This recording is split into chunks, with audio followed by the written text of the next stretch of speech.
السلام عليكم. السلام عليكم ورحمة الله وبركاته. أعزائي طلبة وطالبات الصف الثالث ثانوي، معاكم النهاردة إن شاء الله هنحل آخر نموذج من النماذج الخمسة، وهو النموذج الثاني اللي لسه ما كناش حليناه من كتاب الأستاذ. وزي ما قلت كتاب الأستاذ كتاب قيم جدا، وكتاب يعني يحترم وأفكاره جميلة، ويا ريت نتدرب على الأسئلة اللي فيه. وأي استفسار أنا تحت أمركم، سيبوهولي في تعليق، وانا يعني برد الحمد لله على كل التعليقات وما عنديش اي مشاكل، وادينا مع بعض لغايه الامتحان ان شاء الله. يلا بينا. اول سؤال بيقول: تقول مارسيل بروست: رحله الاستكشاف الحقيقيه لا تستلزم الذهاب لارض جديده، بل تستلزم الرؤيه بعيون جديده. حط خط تحت كلمه عيون جديده. تمام. يقصد هنا ان انا ابحث عن طرق جديده عشان اصل الى الهدف بتاعي واستكشف الحقيقه زي ما هو بيقول كده. يبقى هنا دي احد اساليب حل الصراع ومواجهه الاحباط، وهي البحث عن طرق جديده، ان انا ابص للاشياء بعين جديده. طالما فشلت في طريقه معينه، ابحث عن طريقه جديده. يعني تمام كده. طيب يبقى البحث عن طرق اخرى ده اسلوب من الاساليب المباشره لمواجهه الصراع والاحباط. يقول دكتور ابراهيم الفقي: يعتمد علماء النفس على ان 6% من حالات التخاطب والتواصل بين الناس تتم بصورة غير شفهية، أي عن طريق الإيماءات والإيحاءات والرموز، لا عن طريق الكلام واللسان. يبقى هنا أنا بستخدم الإشارة أو بستخدم الإشارات والتعبيرات الإيحائية عشان أوصل فكرة معينة. تمام. مش بستخدم الكلام أو اللسان يعني. يبقى نبعد خالص عن الذكاء اللغوي. تمام. وكذلك نبعد عن الذكاء الرياضي أو البصري، ولكن المقصود هنا هو الذكاء الجسمي الحركي اللي بنستخدمه علشان نعبر عن افكارنا من خلال اشارات ورموز. يبقى اصحاب الذكاء الجسمي الحركي بيستخدموا اشارات ورموز، زي قلنا تمثيل الصامت او فن البانتومايم، زي شارل شابلن وزي احمد نبيل الممثل المصري. يبقى الذكاء الجسمي الحركي. يقول جان جاك روسو: تكمن جذور الانجاز الحقيقي في رغبتك ان تصبح افضل ما يمكنك. طيب هنا رغبتك، حط خط تحت كلمه الرغبه. الرغبة هنا يا جماعة بتساوي كلمة الدافع. الرغبة يعني الدافع. تمام. يبقى هنا بيجسد الدافعية كأحد مبادئ التعلم الجيد. يبقى كلمة رغبة بتساوي دافع، زي ما قلنا قبل كده. زيادة رغبتك بالاستذكار بترتبط بمبدأ الدافعية. يبقى دايما زيادة الرغبة أو كلمة الرغبة مرتبطة بالدافع. تمام. يبقى دي بتساوي دي. طيب يقول كريم الشاذلي: المبادئ الثابتة تولد سلوكا واضحا، والسلوك الواضح ينتج شخصية محددة المعالم. تمام كده. يشير ذلك إلى إيه؟ يبقى أنا من خلال سلوكك، تمام كده، أقدر أحدد شخصيتك. طيب حط خط تحت كلمة السلوك. السلوك ده اتكلمنا فيه في أنهي موضع من مواضع الاختيارات؟ اتكلمنا في الاتجاه. طيب يبقى أنا هنختار وظائف الاتجاهات ولا عوامل تغيير الاتجاهات؟ طبعا السلوك إحدى مكونات الاتجاه، مكون أساسي من مكونات الاتجاه، اللي هم المكونات الثلاثة: المكون المعرفي والوجداني والسلوكي. طيب من خلال تصرفاتك أقدر أحدد شخصيتك، ودي من وظائف الاتجاهات، إن أنا بعرف الشخص أو بحدد شخصية الفرد من خلال سلوكه أو من خلال تصرفاته. دي من وظائف من وظائف الاتجاهات. السؤال رقم 5: توماس جيفرسون بيقول: لا شيء يعطي أي شخص امتياز كبير مثل البقاء هادئا وواثقا تحت كل الظروف. طيب حط خط تحت كلمة كل الظروف. كل الظروف دي وردت في أنهي عنصر من عناصر أس الإذكار الفعال؟ وردت في الانتباه، لما جه يقول لي إن المفروض الشخص يتدرب على المذاكرة في الظروف المتغيرة. يعني زي ما أنت بتذاكر في الهدوء، برضو تعرف تذاكر في الضوضاء. ليه؟ لان انت ما انتش ضامن الظروف بتاعتك. ممكن عندك امتحان انجليزي بكره وجنبك مثلا فرح مشغل مكبرات صوت. يبقى لازم تتدرب على المذاكره في الظروف المتغيره، زي ما انت بتذاكر في الهدوء برضو بتذاكر في الضوضاء. تمام. يبقى الشخص اللي عايز ينجح ويتميز لابد من ان هو يتدرب على المذاكره في جميع الظروف، وده في عامل الانتباه. طيب يقول كونفوشيوس الحكيم الصيني: كل منا يقع على الارض من حين لاخر، فإذا أنت لم تقم أبدا فلن تتعلم أن تقوم من عثراتك لتقف مرة أخرى. ده في أنهي نظرية من نظريات التعلم؟ إنك أنت تجرب مرة وتغلط وتحاول مرة تانية وتغلط وهكذا لغاية ما تتعلم الصح وتوصل للحل بتاعك. دي في نظرية المحاولة والخطأ. المحاولة والخطأ والتمرين والتكرار، ده عند ثورندايك، عالم ثورندايك، في نظرية المحاولة والخطأ.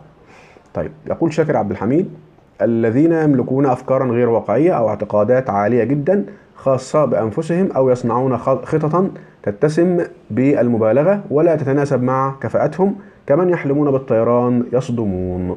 يبقى هنا بيتكلم عن ايه؟ بيتكلم عن الشخص اللي بيحط لنفسه طموحات واهداف اكبر من قدراته وامكانياته. اكيد ده هيصاب بالاحباط، هيصاب بالاحباط. يبقى دي من ضمن العوامل المسببه للاحباط، من ضمن العوامل اللي بتؤدي للاحباط، الخاصه بمين؟ الخاصه بالفرد، ان هو بيحط لنفسه طموحات واهداف اعلى من امكانياته وقدراته. يعني واحد عايز مثلا يخش كليه الطب وهو يعني بليد في الاحياء او ما يعرفش حاجه في الاحياء، واحد عايز يخش كليه هندسه وهو مش بيحب الرياضه. تمام كده؟ يبقى اذا بحط لنفسي طموح او هدف بس هو اكبر من امكانياتي، فالنتيجه الحتميه بتكون الايه؟ الاحباط. يبقى عندما يضع الفرد ليه يضع اهداف وطموحات اكبر من قدراته وامكانياته، فالاحباط بيكون نتيجه حتميه. يبقى هنا العوامل المؤديه للاحباط، والعوامل دي الخاصه بمين؟ خاصه بالفرد. طيب س 8: يتميز محمد باهتمامه بموضوعات مميزة وقدرته على إنتاج أفكار جديدة. حط خط تحت كلمة إنتاج أفكار جديدة. مين اللي بينتج أفكار حصرية، أفكار غير تقليدية، أفكار غير عادية؟ الشخص المبدع. الشخص المبدع هو اللي بينتج ده. وجد علي إصلاحات تعطل الطريق. علي كان رايح شغله ولقى يعني لقاهم بيصلحوا حاجة في الطريق فمعطلة الطريق، فلم يشعر بالضيق، يعني ما اكتئبش أو ما جالوش إحباط يعني، وقرر الذهاب لعمله من طريق آخر. طيب هنا بقى العامل ده ليه علي ما شعرش بإحباطه دي؟ لأن هنا في هناك إمكانية لإشباع الدافع أو الذهاب للعمل من خلال طريق تاني. يبقى هناك إمكانية لإشباع الدوافع، يبقى بالتالي مش هيصاب بالإحباط. يبقى الهدف أو الدافع التي تتعدد طرق إشباعه قلما ينتج عنه إحباط، لأن أنا ما قدرتش أروح من الطريق ده، هروح من طريق تاني عادي جدا ما فيهاش أي مشاكل. يبقى إمكانيات إشباع الدافع. طيب اتساع حدقة العين في الظلام أو ضيقها أمام سطوع الضوء يعد ذلك إيه؟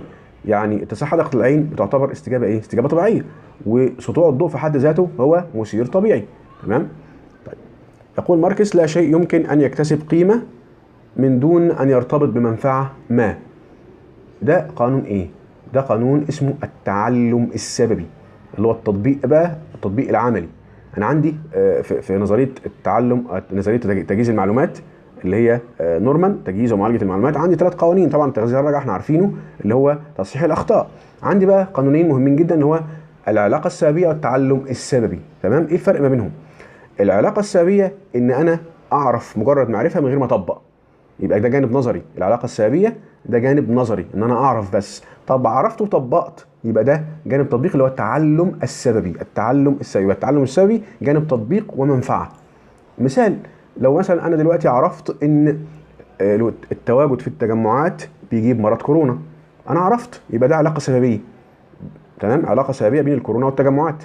خلاص كده؟ طيب انا بقى لما عرفت كده تجنبت التجمعات، يعني ما بقيتش اقعد في تجمعات، نفذت بقى وطبقت، يبقى ده تعلم سببي. ده تعلم ايه؟ سببي. يبقى في فرق ما بين العلاقه السببيه والتعلم السببي. التعلم السببي ده جانب تطبيقي، اما العلاقه السببيه ده جانب ايه؟ جانب نظري. تمام؟ يبقى هنا بيقول لك منفعه، يبقى ده اسمه ايه؟ اسمه تعلم سببي. تعلم سببي. خلاص يا جماعه؟ طيب اكتبوا الكلام ده كويس قوي قوي، خلي بالكم منه. طيب عندي بعد كده يقول جون لوك: قد تتصل فكره بفكره اخرى او تنشا عنها او تستبدل بها لوجود تشابه بينهما او لتجاورهما في الزمان والمكان. تتصل بفكره بفكره يعني فكره تشبه فكره اخرى. تمام؟ بينهم عمليه اقتران، بينهم اقتران. انا بربط بينهم دايما، كل ما اشوف الفكره دي بفتكر الفكره الثانيه، لان في اقتران او ارتباط. دي في نظريه التعلم الشرطي الكلاسيكي، نظريه التعلم الشرطي الكلاسيكي. وكلمه فكره بترتبط بفكره. مثال بسيط: لما نيجي مثلا انا حد يكون مثلا طفل صغير بيلعب في الحديقه وتقرصه مثلا عقربه او يقرصه تعبان او حاجه. تمام؟ لو راح نفس الحديقه وشاف حبل ملون هيخاف من الحبل، هيفتكره تعبان لانه اتلدغ في المكان ده من التعبان. يبقى هنا عمل او ربط ما بين التعبان والحبل الملون. تمام؟ دي اسمها اشتراط او اقتران كلاسيكي. والنظريه دي في الاساس يا جماعه نظريه الامام الغزالي. يعني لما تشوف الامام الغزالي في اي سؤال على طول اختار نظريه التعلم الشرطي الكلاسيكي. لما يجيب لك الامام الغزالي، الامام ابو حامد الغزالي في اي سؤال، يبقى دي نظريه التعلم الشرطي الكلاسيكي. يعني احنا بنقول طبعا الكتاب بيقول ان هي بتاعه بافلوف، ولكن الاصل ان هي الامام ابو حامد الغزالي. خلاص، يبقى دي نظريه التعلم الشرطي الكلاسيكي اللي اتلسع من الشوربه ينفخ في الزبادي زي ما احنا بنقول بالمثل البلدي كده. تمام. طيب، يرى جابر بن عبد الحميد او جابر عبد الحميد ان الافراد يختلفون في التفكير والمناقشه والتعبير عن الانفعالات كما يختلفون في بعض مظاهر النمو. في اختلاف يبقى في فروق فرديه، لان النمو بيحكمه الفروق الفرديه. مش شرط انا ابقى طويل زي صاحبي اللي معايا في الفصل، مش شرط ابقى تخين، ممكن انا ابقى تخين وهو رفيع، انا طويل وهو قصير، مع اننا مولودين في نفس السنه واحنا في نفس الفصل. تمام. يبقى مساله النمو بين الاقران مساله بين الاقران اللي هم يعني في سن واحده او في مستوى اجتماعي واحد. مساله النمو بين الاقران مساله نسبيه متغيره وليست مطلقه. نسبيه متغيره وليست مطلقه، يبقى يحكمه مبدا الفروق الفرديه. طيب، السؤال اللي بعده: يركز بعض المعلمين على شرح القاعده لطلابهم مثل القواعد النحويه والنظريات الهندسيه اكثر من تركيزهم على الامثله. يبقى بيركز على القاعده اللي هي الكل واكثر ما بيركز على المثال اللي هو الجزء. يبقى لان الكل اكبر من الجزء، دي في نظريه الجيشتالت، تعلم بالفهم والاستبصار. كلمه استبصار يعني اكتشاف. كوفكا وكوهلار وفارتهايمر. تمام. وجدتها عند لما ارشميدس قال وجدتها يوريكا. ده تعلم فهم بالفهم والاستبصار، الاكتشاف المفاجئ. تمام كده. يبقى هنا دي نظريه التعلم بالفهم والاستبصار عند كوفكا وكوهلر وفارتهايمر او علماء الجيشتالت. تمام.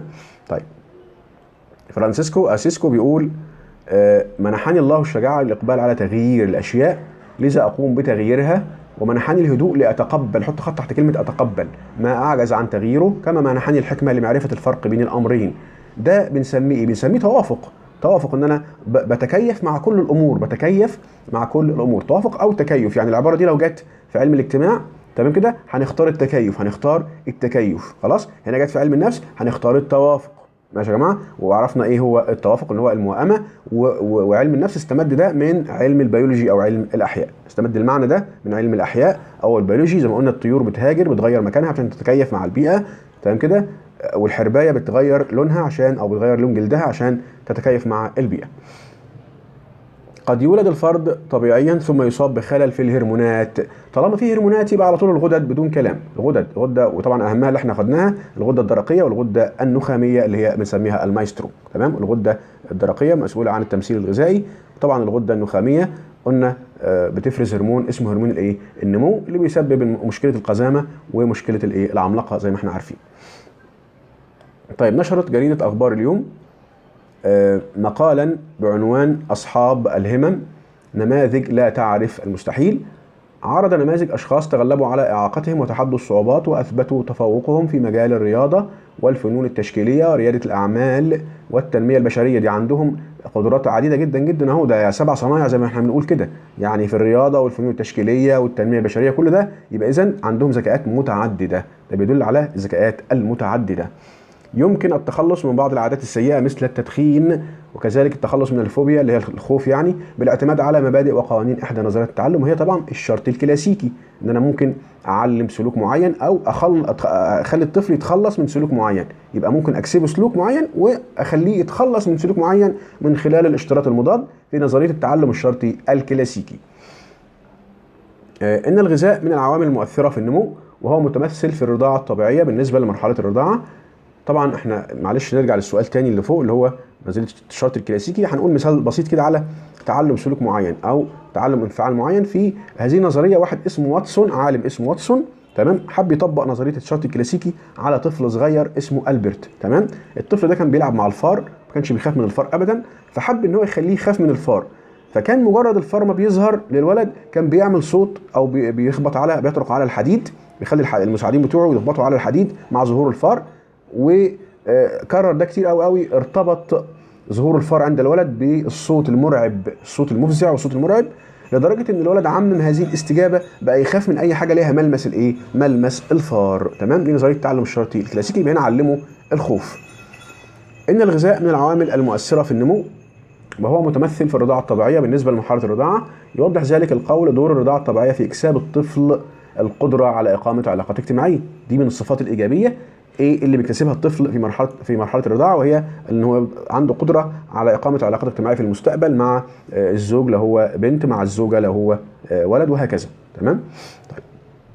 يقول جورج كارلين: في داخل كل رجل ساخر قائمة كبيرة من الإحباط في داخل، حط خط تحت كلمة داخل، داخل أو باطن أو أعماق، كلها بتشير إلى الكبت، الأشياء الدفينة، الأشياء الدفينة. تمام؟ يعني هو راجل ساخر ويعني وبيضحك تمام على كل حاجة، ولكن جواه دايما في علم النفس يقول لك اللي بيضحك كتير كده جواه حزين، جواه حزين، جواه هموم. تمام كده؟ يبقى كلمة داخل أو باطن أو أعماق أو دفين، كل دي بتشير إلى نظرية التحليل النفسي عند سيجموند فرويد، وبتشير إلى الكبت اللي هو نقل أو دفن الذكريات الغير مؤلمة من أو نقلها من الوعي إلى اللاوعي أو من الشعور إلى الشعور. تمام؟ يبقى ده بيجسد إحدى ميكانيزمات الدفاع أو الحيلة الدفاعية، بنسميه الكبت. السؤال رقم 21 تقول أجاثا كريستي: كثير من الناس يعيشون حياتهم وهم رهائن لأفكار انطبعت في أعماقهم. أهو كلمة الأعماق أهي انطبعت في حط خط تحت كلمة أعماقهم منذ سنوات طفولتهم المبكرة، كمان حط خط تحت الطفولة المبكرة. يبقى ده بيجسد نظرية التحليل النفسي اللي سيجموند فرويد قال إن خبرات الطفولة هي اللي بتشكل شخصية الفرد. تمام؟ طيب. يقول جيمس جوردن: الأمر ليس أن بعض الناس يملكون الإرادة وغيرهم لا، بل إن البعض مستعدون للتغيير وغيرهم لا. ده بيجسد أنهي معنى من معاني التوافق؟ أنا عندي التوافق معنيين: تغيير أو تعديل سلوك الفرد، ده المعنى الأول. المعنى الثاني تعديل البيئة. هنا بيتكلم عن تعديل سلوك الفرد، يبقى ده المعنى الأول للتوافق. المعنى الأول للتوافق. احنا قلنا في فرق ما بين معاني التوافق وأنواع التوافق. المعنى الأول للتوافق تعديل السلوك، والمعنى الثاني للتوافق تعديل البيئة. أما الأنواع فهو توافق نفسي شخصي وتوافق اجتماعي زي ما شرحنا قبل كده. يؤكد التوجه الحديث في التعليم على ضرورة إيجابية الطالب وحث الطالب على البحث عن المعلومات وترميزها وتخزينها، تمام، بناء على مبادئ معينة تساعد على الاستفادة منها في الحياة العملية. أولا الترميز والتخزين، الحاجات دي كلها في نظرية تجهيز المعلومات. تمام؟ لأن دي خطوات التعلم، ان انا بستقبل المثير، بعدين برمزه بديله معنى، بعدين بخزنه، بعدين بستدعيه بسترجعه وقت الحاجه. تمام؟ كل دي خطوات وشروط الموقف التعليمي عند نورمان. تمام كده؟ وكمان لما بيقول ان انا بستفيد من الحاجات دي في حياتي العمليه، يبقى ده انتقال اثر التعلم في نظريه تجهيز المعلومات زي ما قلنا قبل كده. 24 يدلل تغير سلوك الحيوانات المفترسه وقيامهم بتقديم عروض ترفيهيه للاطفال على حدوث عمليه تعلم. تمام؟ وكمان ده بيبان قوي في ترويض الاسود في السيرك باستخدام نظريه التعلم الشرطي الكلاسيكي. تقول الحكمه: الصداقه هي بمثابه الوقود الروحي. حط خط تحت كلمه الصداقه. صداقه يعني جماعه اقران. تمام؟ الذي يحتاجه الانسان لكي يعيش حياته بتوازن وراحه. بتوضح احد او احدى مطالب وتحديات المراهق، وهي تحقيق علاقه ناضجه مع جماعه الرفاق. تمام؟ يقول جوزيف جوبرت: الاطفال يحتاجون الى القدوه الحسنه اكثر من حاجتهم الى النقاد. حط خط تحت القدوه الحسنه. القدوه الحسنه انا بتعلم منها السلوك، بتعلم منها القيم، زي والدي مثلا، زي اخويا الكبير، زي والدتي، بتعلم من الناس دي، دي نماذج القدوه، زي معلمي ومعلمتي في الفصل. تمام؟ يبقى اذا القيم بتكتسب او بتنقل من جيل لجيل، مش كده؟ يبقى ده معناه اكتساب الايه؟ اكتساب القيم. يمكننا أن نرى بسهولة في الآخرين ما لا نهتم أو نجرؤ على رؤيته في أنفسنا. يعني إحنا بنشوف في غيرنا حاجات إحنا يعني مش عايزين نشوفها في نفسنا. تمام؟ يعني عيوب، الإنسان ما بيحبش يشوف نفسه في عيوب، فبيشوفها في الآخرين، بيشوف عيوبه في الآخرين أو بيسقط عيوبه على الآخرين. ده اسمه إيه؟ اسمه إسقاط، إن إحنا بنلزق الأفعال اللي إحنا مش راضيين عنها، عيوبنا بنلزقها في الآخرين. الكذاب بيقول شايف الناس كلهم كذابين، البخيل شايف الناس كلهم بخلة. يبقى ده اسمه ايه؟ اسمه اسقاط. اسقاط ان انا بحذف على الاخرين عيوبي. وعكس الاسقاط التقمص او التوحد، ان انا باخد من الاخرين صفات حلوه بتحلى بيها انا، اسمه تقمص او توحد. تمام؟ يبقى الاسقاط عكسه التقمص. اما طبعا النكوص ارتداد الى الماضي، زي مثلا الطفل اللي بيرجع لعمليه تبول ارادي وبالرغم ان هو كبر خلاص، اسمه نكوص. واحده الست اللي بتحط مكياج كتير قوي علشان ترجع يعني لسه صغيره، اسمه نكوص، ارتداد الى الماضي. اما التبرير نوع من الكذب وخلق اعذار، تمام كده، قد تكون يعني مقبوله ولكنها غير سليمه. تمام؟ اما الانكار حاله من رفض الايه؟ من رفض الواقع. رقم 28 كثيرا ما نرى طلابا متفوقين يخفقون في الإجابة أثناء الاختبار، وبعد انتهاء الاختبار يتذكر الإجابة الصحيحة. ليه؟ لأنه كان مشتت، تفكيره مشتت، ما كانش مركز. ليه؟ نتيجة ان هو قلقان قوي، قلقان زيادة عن اللزوم، يبقى عنده قلق مرتفع اللي بنسميه القلق المرضي، اللي بيؤدي لتشتت الانتباه وتشتت التركيز أو التفكير. إنما المطلوب في الامتحان هو القلق العادي الطبيعي اللي بيدفع إلى العمل ويدفع إلى التفوق ويدفع إلى التفكير ويدفع إلى الإنجاز. إنما القلق المرتفع بيشتت الانتباه. طب والقلق المنخفض بيدينا حاله من السلبيه ولا مبالاه ولا اهتمام؟ تمام، اللي يبقى العلاقه بين مستوى التفكير والقلق علاقه منحنيه زي ما قلنا قبل كده. يقول ماركس العلاج الوحيد للتعب الذهني هو الالم الذهني. حط خط تحت التعب الذهني، دي حاجه وحشه. تمام، يبقى ده هدف منفر. الالم الجسدي برضو حاجه وحشه، يبقى الحاجتين وحشين او الهدفين وحشين، يبقى ده اكيد اسراع ايه؟ احجام طالما الهدفين منفرين يبقى احجام. تمام. طيب يتميز شخص بقدرته على حفظ الطرق بسرعه، وكذلك وصف الاماكن بدقه. اي مكان يروحه يبقى عنده وصف، يعني عنده قدره رهيبه على انه يوصف المكان ده بالحته او بالايه؟ بالحرف. ده بقى عنده ذكاء بصري مكاني، عنده قدره على التخيل البصري المكاني، ادراك العلاقات، ويقدر يرسم لي بالظبط المكان اللي هو كان فيه. تمام، يبقى ده ذكاء بصري مكاني. علم الاجتماع اول سؤال اللي هو سؤال 31. يقول اينشتاين كلما اقتربنا من الثبات ابتعدنا عن الواقع، كلما اقتربنا من الواقع اقتربنا من التغيير. طبعا الثبات هنا بيتكلم هنا عن النظريه الرياضيه اللي هي الصدق فيها يقيني، لانها جايه من عقل عالم الرياضه، ملهاش علاقه بالواقع، فبالتالي هي يقينيه. تمام، يعني بيبقى عباره عن نسق له مقدمات وله نتيجه، بتتوقف صدق النتيجه على صدق المقدمات. تمام. طيب يبقى دي نظريه رياضيه. اما النظريه الاجتماعيه دي اللي بنرجع فيها للواقع. تمام، لذلك هي احتماليه ممكن تتغير. خلاص كده، يبقى بالتالي هو بيتكلم هنا عن العلاقه او الفرق بين النظريه الرياضيه والنظريه الاجتماعيه. س 32. تتميز النظريات الكيميائيه عن النظريات الاجتماعيه بانها النظريه الكيميائيه نتائجها ايه؟ النظريه الكيميائيه دي نظريه علميه خاضعه للملاحظه الامبريقيه او الملاحظه التجريبيه. يقول ألبير كامو من السهل استنتاج النتائج التي يشتمل عليها الفعل من نفسه او من الفعل نفسه. يبقى احنا بنشتق النتائج اللي بيشتمل عليها الفعل من الفعل ايه؟ من الفعل نفسه. استنتاج يعني تنبؤ، كلمة استنتاج يعني تنبؤ. تمام كده؟ يبقى التنبؤ بالوقائع، لما نقول مثلا المعادن بتتمدد بالحرارة، ده استنتاج، بس في تنبؤ. ايه التنبؤ هو؟ يعني ده لما نقول المعادن تتمدد بالحرارة احنا فسرنا ظاهرة تمدد المعادن ان سببها الحرارة. طيب ايه الاستنتاج او التنبؤ؟ ان احنا المفروض نسيب مسافة بين قضبان السكة الحديد عشان ما يحصلهاش تقوس. تمام؟ طيب يبقى احنا لو التنبؤ هنا لو قلنا ان القضبان هتتقوس لو ما سيبناش مسافات. يعد التفاعل الاجتماعي وسيله اتصال وتفاهم بين افراد المجتمع، فمن غير المعقول ان يتبادل افراد الجماعه الافكار من اجل تماسك الجماعه بدون تفاعل اجتماعي بين افرادها. يبقى هنا بيتكلم عن ايه؟ بيتكلم عن اهميه ايه؟ ان التفاعل الاجتماعي وسيله اتصال وتفاهم بين الافراد، فمن غير المعقول أن يتبادل أفراد الجماعة الأفكار من أجل تماسك الجماعة بدون تفاعل اجتماعي بين أفرادها. يبقى بيتكلم عن أهمية التفاعل الاجتماعي، إن هو ضروري جدا جدا عشان يحصل إيه؟ يحصل تماسك بين الإيه؟ بين الأفراد. تمام؟ طيب. السؤال رقم 35 بيقول روسو، لو طبعا يعني جان جاك روسو، النظام الاجتماعي لا يقوم من الطبيعة، إنه نتاج الاتفاقيات. النظام الاجتماعي لا يقوم من الطبيعة، إنه نتاج الاتفاقيات. بل لذلك القول على أن التفاعل الاجتماعي إيه؟ كلمة اتفاقيات يعني قوانين. يبقى هنا بيقول لي إن التفاعل الاجتماعي إذا تم وفق قوانين وقيم متفق عليها بيؤدي لتماسك المجتمع. يبقى لأن كلمة اتفاقيات معناها يعني قوانين وقيم متفق عليها.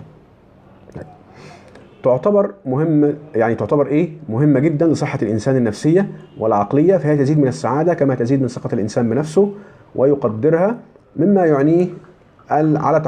يعينه على تحقيق أهدافه، كما أنها تعمل على تكوين نسق القيم للفرد. إيه هي دي؟ أكيد العلاقات الاجتماعية اللي هي بقى الغاية من الوجود الإنساني، الهدف الأسمى اللي ربنا خلق الناس عشانه هي العلاقات الاجتماعية. تمام؟ ربنا قال يعني ايه؟ يا ايها الناس إنا خلقناكم من ذكر وانثى وجعلناكم شعوبا وقبائل لتعارفوا ان اكرمكم عند الله اتقاكم. بالعلاقات الاجتماعيه. نتج عن جائحه كورونا كثير من التداعيات.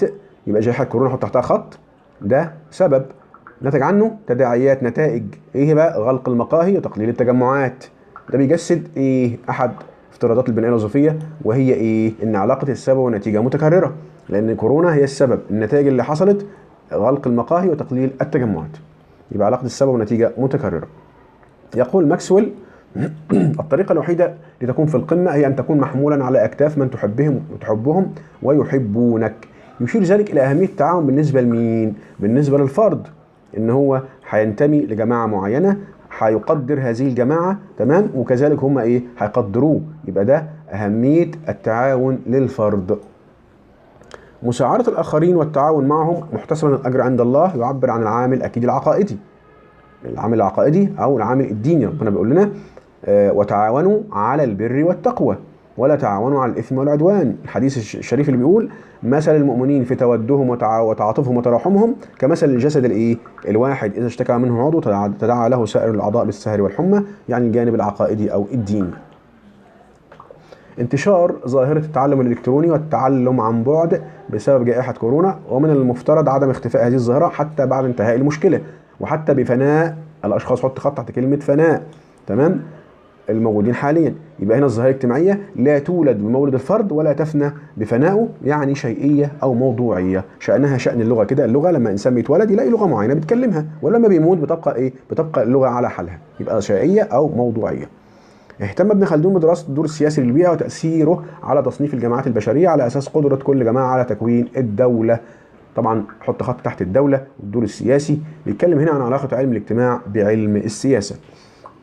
التشابه بين علم الاجتماع وعلم ايه بيظهر في الطابع التفكير اللي هو ايه بقى؟ فالباحثون في كلا العلمين يهتمون بالعلاقات بين الاجزاء والسيطره والتبادل والمتغيرات، ويستعينون بالطرق الرياضيه والتحليل الاحصائي. يبقى اكيد بيتكلم عن علم الاقتصاد، علم الاقتصاد. جوزيف جوبرت التهذيب والقيم والكياسه. كلمه الكياسه يعني الوعي او الفطنه، حط خط تحت كلمه الكياسه. المؤمن كيس فطن يعني واعي، تمام. هي الزهره التي تزين انسانيتنا. طبعا بيتكلم عن ايه؟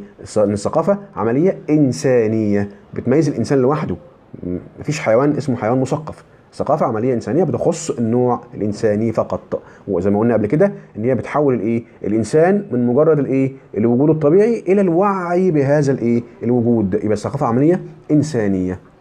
السؤال رقم 45: تتضح أهمية العلاقات الاجتماعية في ترسيخ المبادئ الاجتماعية لدى الأفراد وتحقيق الشعور بالأمن والانتماء والارتباط بالآخرين. دي بتجسد هذه الأهمية وظيفة إيه من منظور علم الاجتماع؟ طبعا أكيد بتجسد وظيفة الإيه الثقافة. الثقافة دول آخر سطرين في الفصل بتاع الثقافة، تمام. رقم 46: يعتبر ركيزة أساسية في بناء المجتمع لما له من آثار إيجابية على كافة أنظمة المجتمع الاجتماعية والاقتصادية والسياسية، وبيعود بالنفع على الفرد والمجتمع. أكيد ده العمل الإيه؟ العمل التطوعي. وده طبعا يعني زي ما قال روزاريون العمل التطوعي ممتد النفع، اللي يهدف الفرد ولا يهدف إلى تقدم الفرد والمجتمع، يعني بينفع الفرد وينفع المجتمع، ما هوش مصلحة شخصية بس، تمام. تبرع شخص بجزء من مرتبه شهريا لإحدى الجمعيات الخيرية، تمام. ده بيجسد ايه؟ طبعا هو اتبرع بمحض ارادته وكان قاصد ان هو يتطوع، يبقى ده اسمه فعل تطوعي. ايه الفرق ما بين السلوك التطوعي والفعل التطوعي؟ السلوك التطوعي حاجه غير مقصوده، يبقى ده تطوع غير مقصود، اسمه سلوك تطوعي. يعني انا ماشي في شارع لقيت حادثه فاتطوعت شلت الراجل وديته المستشفى، يبقى ده اسمه سلوك تطوعي، تمام. او لقيت واحد غلبان اديته 10 جنيه وانا ماشي فجاه يعني في الشارع كده صدفه، بالصدفه يعني، ده اسمه سلوك تطوعي، يبقى ناتج عن صدفه او حاجه ظرف طارئ. انما الفعل التطوعي ده بيبقى مخطط له والانسان بيعمله بايه؟ بارادته وهو قاصد، يعني اسمه فعل تطوعي. يبقى ده اسمه السؤال ده اجابته الفعل التطوعي. يقول ماكسيم جوركي: عندما يكون العمل متعه تكون الحياه مبهجه، اما اذا كان واجبا تكون عبوديه. ده بيجسد ايه بالنسبه للعمل الحر؟ يكون العمل متعه لما انت تبقى مسؤول عن عملك، لما بتشتغل في عمل الحر بتكون صاحب قرارك، تمام. وبيكون واجب عليك بقى لما تبقى موظف او شغال عند حد، تمام. يبقى اذا العمل متعه ده من مزايا العمل الحر، ان انا ابقى شغال ملك نفسي حر نفسي، ما اناش شغال عند حد عشان ما يستعبدنيش، يبقى ده من مزايا العمل الحر. يقول بوب: الجوده تبدا من الداخل ثم تحفر طريقها للخارج. دايما اربط كلمه الجوده، حط خط تحت الجوده يا جماعه. الجوده دايما تنظيم واداره، دايما كده اربط الجوده، كل ما تشوف الجوده اختار على طول التنظيم والايه والاداره، يبقى اربط الجوده بالتنظيم والاداره، تمام. طيب، استحداث طرق جديده في الزراعه، حط خط تحت طرق جديده. والاعتماد على اجهزه حديثه ومتطوره، حط خط تحت اجهزه حديثه. يبقى دايما طرق جديده واجهزه حديثه، على طول هنختار ايه؟ نقل وتوطين التقنيه، لان التقنيه يعني الادوات التكنولوجيه الحديثه احنا بنستعين بيها، بنجيبها من بره، بنظبطها، بنستعين بيها، تمام، او بننقلها من الخارج. يبقى اذا نقل وتوطين الايه؟ التقنيه الحديثه. يبقى دايما كلمه طرق جديده واجهزه حديثه، على طول اختار نقل وتوطين التقنيه. طيب، السؤال اللي بعده: إن موقع دعم مصر الإلكتروني للخدمات التموينية يضم بيانات جميع المواطنين اللي بيستفيدوا من التموين. احنا قلنا دايما لما نيجي يعني نحول الورقي إلى إلكتروني يبقى إنشاء قاعدة بيانات. قلنا قبل كده على طول أي حاجة ورقة كانت ورقية بنتعامل بيها ورقي، طورناها وعملنا بقت إلكتروني، يبقى إنشاء قاعدة بيانات على طول. احنا حتى بيقول لك هو يضم بيانات جميع المواطنين، يبقى إنشاء قواعد بيانات مطورة. تمام. يقول أفلاطون: لا تهتم بسرعة العمل لأن الناس لا يسألون في كم فرغت بل ينظرون إلى إتقان العمل وجودة صنعه. دايما إتقان العمل معناها وضع نظم جيدة لإدارة الإنتاج. على طول كده حط خط تحت كلمة إتقان العمل، وضع نظم جيدة لإدارة الإنتاج. يعني دايما تختار دي. خلاص، لما تلاقي إتقان العمل بيكلمك عن إتقان العمل يبقى وضع نظم جيدة لإدارة الإنتاج. رقم 53 يقول إدجار شواف: الإعلان هو فن اختلاق الأكاذيب أو فن اختلاق أكاذيب كاملة من أنصاف حقائق. حط خط تحت كلمة الإعلان. الإعلان ده بيجسد إيه؟ بيجسد التقدم في فنون الدعاية والإعلان، وده أحد أسباب إيه؟ أحد أسباب انتشار النزعة الاستهلاكية عند الأفراد.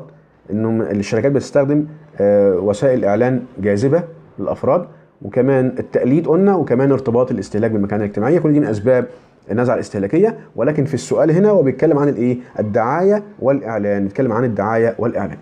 طيب السؤال رقم 54: يعتبر الإنترنت عاملا مشتركا مع باقي آليات العولمة، فالهاتف المحمول، حط خط تحت كلمة عاملا مشتركا. تمام. فالهاتف المحمول يقوم بوظيفته التواصلية من خلال الإنترنت، وكذلك يمكن مشاهدة الفضائيات من خلال الإنترنت. يبقى هنا لما يبقى الإنترنت عامل مشترك مع كل الآليات دي يبقى في اندماج وشمول ما بين الإيه؟ الآليات كلها. يبقى اندماج وشمول، يبقى النت بيندمج مع كل الإيه؟ آليات العولمة الأخرى. يقول برايان تريسي: إن حاجة المرء إلى أن يشعر بأنه موضع تقدير وأهمية واحترام هي الأعمق في الطبيعة الإنسانية. تمام. وهذا ما يدفع البشر إلى ارتداء أحدث الأزياء، حط خط تحتها، وقيادة أحدث السيارات، حط خط تحتها. يبقى هنا ده الشخص بيعمل كده ليه؟ لأنه شايف إن دي الوسيلة اللي هتخلي الناس تديله مكانة اجتماعية. يبقى الاستهلاك الأكتر والأعلى هو اللي هيديني مكانة اجتماعية. يبقى ارتباط الاستهلاك بالمكانة الاجتماعية عشان أنا أنال تقدير الناس واحترامهم، فانا بركب احدث السيارات وبستخدم او بلبس احدث الملابس. يبقى ارتباط الاستهلاك بالمكانه الاجتماعيه.